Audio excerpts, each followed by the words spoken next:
y'all, I'm Christy. I'm the treasurer of our local PTA, and I wanted to take a few minutes and walk you through our treasurer report that we use.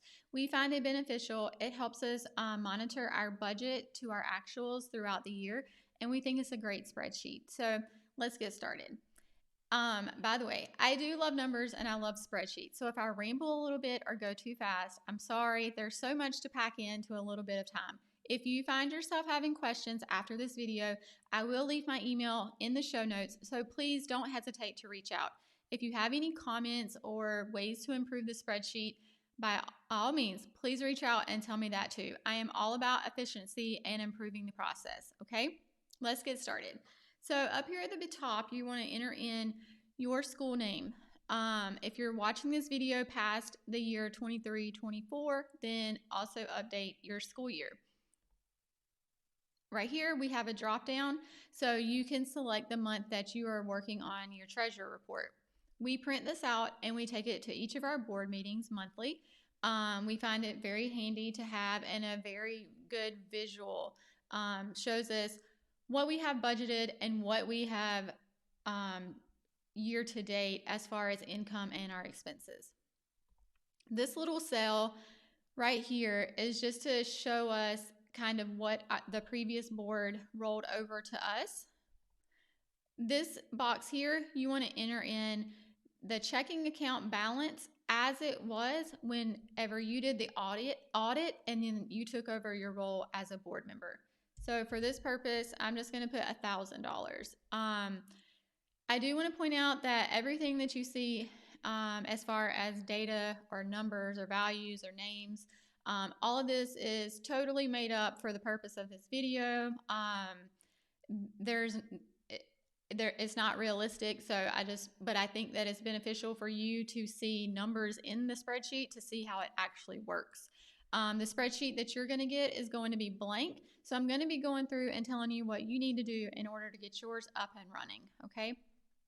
So like I said, enter in your checking account balance as it was when you signed the audit sheet saying you were taking over your role. I usually keep these hidden because the spreadsheet already has a lot going on and it doesn't really add any value. But what is most important on the spreadsheet right here as far as checking account balance is this cell right here. You're not going to touch this. There's some formulas in the background doing some work. It takes into account what your account was when you started, the ones that we just hid. And then it adds all of the income and all of the expenses together. And then this theoretically should be your bank account value at the time that you go and reconcile all the transactions. At the top portion, we have all of our income. We sat down as a board and came up with a budget for the year. We highly recommend you do the same thing. Putting it out on paper was very helpful to see, okay, this is what we expect to bring in, and then here's our list of all of the events that we want to have or host, and we associated a budget to each one, and then we were able to see if we could realistically achieve everything that we wanted to do. It is great to create a budget in the beginning, but you cannot make a budget and then forget about it, okay? And that's one reason I wanted to share this spreadsheet, because it does a great job at comparing your budget to your actuals to see if you are on track. So monthly is very important for you to go through and make sure that you are still on track with each one of your budgets, okay? So this is a list of some income or fundraiser ideas, and then down here is just a list of events and maybe some fees that are associated with having the PTA unit. So all of this can be catered to your school. Go through and list out your event, so you can just go through and edit and type in whatever it is that you are planning. Over here to the right, you're going to enter your budget. If you find that, this is way too many events, maybe you have a smaller school than we do, then simply go over here, right click, and delete those rows. If you find yourself needing more space, do the same thing, but just make sure whenever you are inserting in between some of the events, because we have a formula down here at the bottom, and we want to make sure that the summation formula is capturing all of those new events that you just added, okay? So right here, we have a lot of checks and balances through the spreadsheet. You'll find that as we get a little further in. But this is just a quick glance to say, okay, this is what we've brought in for the year, and this is everything that we have going out for the year. So it just gives us a nice round number to say, okay, are we over or under based on what we have brought in and versus what we have spent. At the very bottom, we find it very beneficial to carry the amount of members that we have signed up to each of our meetings, because it's something that we talk about often. We always want to push our membership. It goes right back into helping feed or helping fuel some of these events that we have planned. So it's something that we discuss at each of our meetings to see if we've met our goal. All right, so I want to go ahead and put some numbers in here so you can see what the spreadsheet is going to start looking like. Again, these are totally just made up numbers, but I think it is better to see numbers than a blank spreadsheet, so it makes a little more sense. So let's say you've gone through and you have set up your budget, okay? Uh-oh, I accidentally, okay, I think we're good. Sorry about that.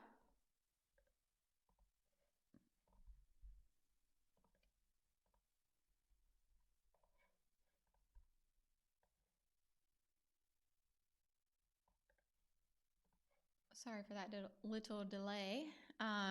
But like I was saying, I think that it's more beneficial to see numbers in there so you can kind of get an idea of what the spreadsheet is going to look like. Again, these are totally made up. So we have our budgets associated with all of our events as well as our income. I'm just going to drop 30 in here and 20. These kind of auto-populate. If you have a different annual fee, make sure that you update your membership fees here. Okay, this is going to auto-populate once we put some numbers in over here, and this will as well. Okay, I think we went over the treasurer report tab very thorough. So we're going to move on to the next tab, and it's called the check register. This tab is not necessarily something that you have to do, but I kept it in the workbook because I find it beneficial as a treasurer. Each time that I go through and write a check, I try to update the check register tab with that information, because some days we may be writing checks, but we may not be reconciling everything because the check hasn't cleared yet, right? So chances are when the check clears, we may forget that it was for two different things. A few things I want to point out on this tab. Like check number 103, you see that it's written here twice, and that is because Rebecca here bought things for our teacher's breakfast as well as things for our first day of school. However, those items need to be captured separately. It's really important whenever we set up our budget to also track all of the expenses to that level. So even though we're writing one check, it's very crucial to separate those into the appropriate categories. And that's why I said I like to do it, keep this tab, because when I write the check, it's fresh in my mind and I just document everything as I'm writing the check. So what I want to do again is talk about category. I think I briefly touched on it a minute ago, but the category, what I'm calling category, are these items that you listed here. So any item that you listed as far as like a fundraiser, project, income, as well as any event or fees. I'm calling those categories. It's very important to make sure that your categories are consistent throughout each spreadsheet, and I'll show you here why in a second. So let's say, let's see here. So let's say check 105 and 108 are the only two checks that haven't cleared, and we are doing our treasury report for the month of November. So we're going to move over to the next tab called Bank Account Reconciliation, and this is like super important, this tab. It is capturing every transaction that goes through your bank account, whether it's a check, whether it's cash being deposited, whether it's an ACH was like an automatic transfer to a vendor or someone. Um, it's all getting captured right here. And that's what's building your report on that first page. So this page is the most important one, okay? You want to make sure everything you enter here is correct. On the left side, I'm just going to give you a quick rundown of the spreadsheet. On the left side is the income, the right column is the expenses. We're capturing the date that it goes through the bank account with the amount, and giving it a really good description, because if anyone ever has to go back through your books, you want to make sure that everything is documented really well. Up here at the top, this is taking all of the income minus all of the expenses, and it's just another check and balance system. It's just another quick look to say, okay, this is where we are through the year. This number should match your number down here. Once we populate everything, we can cross-check. But if you find that you run out of lines and need to add more rows, just make sure that you're adding the rows above this formula right here. And I'll show you why that's important in a second when we get to our pivot tables. So let's just pretend that we are balancing for our November report. Let's just go ahead and put in a few transactions.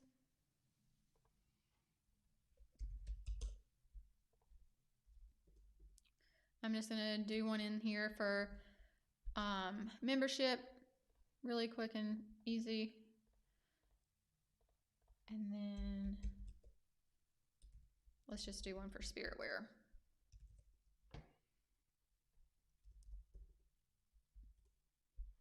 Now over here, I would like to say those two checks that we discussed on the check register, let's account for those clearing as a few debits. So check number 105.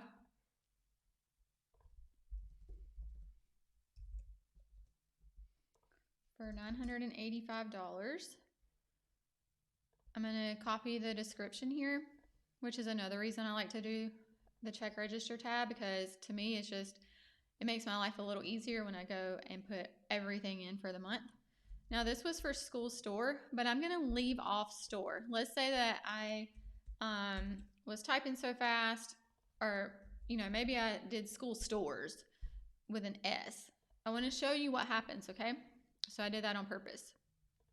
I'm going to go back over here and I'm going to put an X on the check register tab because now that one is cleared. And then let's assume that check number 108 cleared. Whoop. For $48.90.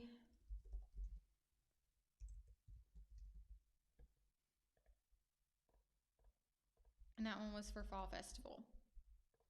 Okay, so let's assume we've gotten through our bank account or our bank statement. We've entered all the transactions that's gone through for the month, and we're ready to create our treasury report for the month of November. Okay, it's likely you're probably going to have more transactions, but I just wanted to show you a few to try to get you an idea of what it would feel like to do this month to month. So after you have finished inputting everything that's gone through your bank account on this page, you're going to move over to the pivot table. If you haven't seen pivot tables before, essentially what it is doing is looking at all of the data on the bank account reconciliation tab and rolling it up. So it's taking all of those entries and then rolling it up into a category, because that's the way I want to see it. I want to see everything broken out into a category, and then I want to see the income or the expense for that category. You see we have 4 right here, and that is because we need 4 areas looked at and populated on our treasury report. We have income monthly, income year to date, as well as expenses monthly and expenses year to date. Okay, so let's go back to our pivot table tab and let's get these things working. So all you will have to do, these are already set up. They're looking at your bank account reconciliation tab and rolling everything up to like a category. All you have to do is right click and hit refresh, right click, refresh, right click, refresh, right click, refresh. I think you really only have to do 2 of them, but I like to do it just to be safe. The next thing you'll need to do is account for the monthly income and the monthly expenses. You have to go through and filter and select on the ones that are transactions during the month that you're working on. For example, we're doing November, so I'm going to go through and I'm going to select the transactions that have November dates. This is going to capture all of the monthly income. For the annual income here, this is tracking everything year to date. So year to date, all of the income. Just select all of them and you shouldn't have to touch that again. For this one, it's monthly expenses. So just how we did for income, we're going to scroll down and we're going to pick all of the November dates. And then for the annual, we're just going to select all because we're doing year to date. Now, if you go back to your treasurer report, you should have numbers on there. And voila, we do. So this is all of our monthly income, our year-to-date monthly expenses, and then our year-to-date expenses. Now, once this populates, I like to do a few checks and balances just to make sure that everything came over properly. The first thing I like to do is check these numbers here, 695 and 6561. So these numbers should match your pivot tables, 695 and 6561. So that lets me know that everything from the pivot table made its way to the treasure report tab. If the numbers did not match, then we have a problem. So let's check our expenses. Here's 1,068 and then 3050. So we go back over here, scroll to the bottom. We have 83. So those numbers do not match the numbers on the pivot table. And the reason I say the pivot tables are right is because it is looking at the bank account reconciliation tab and it is taking everything that's on this tab and tallying it up. So the pivot table is correct. What's wrong is our treasurer report. So we need to figure out why. Now, if you recall, I accidentally added an S to the school stores. It should just be school store. And that is why I said it's so important to make sure your categories are consistent throughout the workbook, because one little typo is going to cause a mistake, okay? But it's not, it may be a mistake, but you just have to figure out where it went wrong and then fix it. But it shouldn't take too long. So anyways, let's go back over here to our treasurer report, and I just want to show you one more time, like school store, it needs to be written like that on your bank account reconciliation tab. So let's go back. I accidentally put that S right here, so let's take that out. Go back to our pivot tables, and all we have to do is refresh. I refreshed on this side because it's an expense. It wasn't an income, so it didn't affect the income anyways. Now you can see right here, the school store is just school store. It no longer has the S. So let's go back, make sure that all of our numbers are correct, and then we'll feel better about everything making its way to the treasurer report. So we're looking for 1,068 and 3050 and some change over here on the expense. So 1,068 and 3050. So that lets me know that everything has been accounted for, and it makes me feel better knowing that everything has been entered properly. Earlier, I talked about having a quick visual to show how much money has come in year to date as well as what's gone out, and it just shows us if we're over or under. It's highlighting green here because we're to the good. If it was negative, this would highlight red.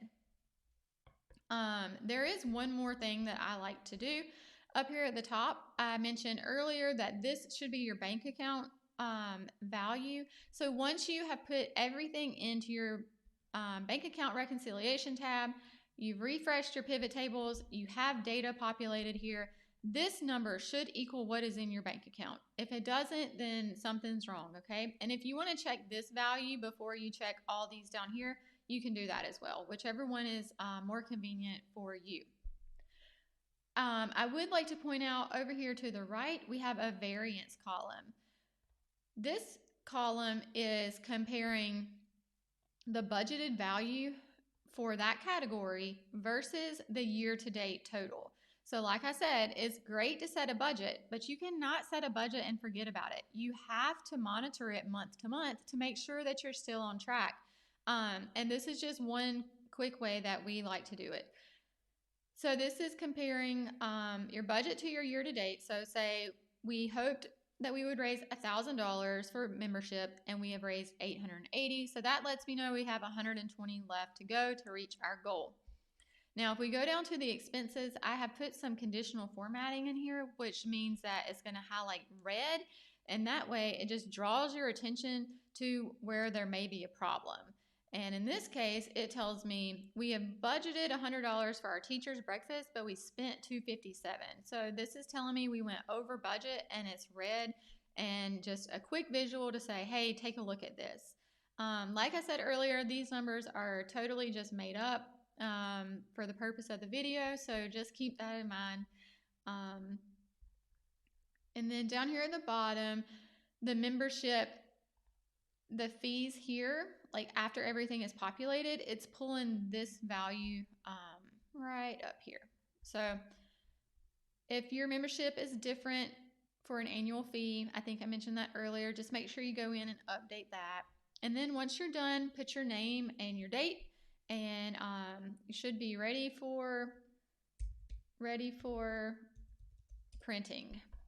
I think I have the print area set up right, but if not, and you added some lines or deleted, just highlight everything here, go up to page layout, click print area, and then set print area. So once you do that, everything should be formatted properly. So we went through the treasurer report in depth and all of these other tabs. Really quick, I just want to point out there is a funds request and a members tab. I left these in here. I deleted all of the data since that can't be shared, but we have a Google sheet where people can go in and request their funds. So if you have something similar, maybe you just want to keep track of all of your fund requests, and that way you have it all in one location, as well as the members. You can just export those out and drop them there if you find that to be beneficial. But I figured I would just leave those tabs in there just to kind of trigger your brain if you wanted to add something like that to your workbook. All right, if you made it this far through the video, thanks for hanging in there with me. I hope this spreadsheet serves you well. I hope it makes your life a little easier. And if you have any questions, please don't hesitate to reach out. I'm here to help. And again, I hope this helps. And thank you for watching. All right, bye.